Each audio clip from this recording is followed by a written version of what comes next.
My name is Sidney James. I'm an assistant professor in the specialty medicine department here at California Health Sciences University.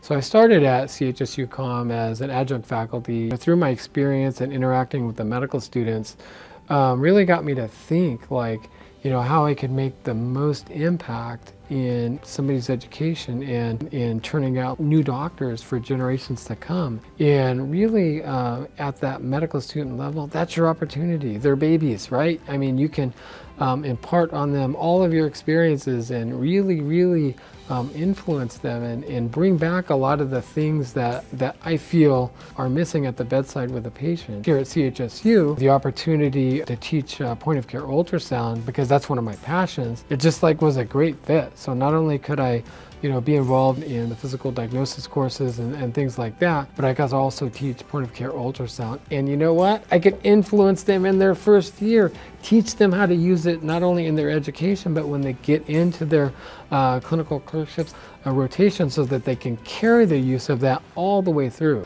I'm a Central Valley native. I went to Selma High School, Fresno State, did my emergency medicine residency training here at UCSF Fresno. So I've been here a long time, and it's exciting to be able to train doctors that are going to come into the Central Valley and hopefully stay here and practice here. So, all those things kind of coming together is really what drew me to this opportunity here at the CHSU.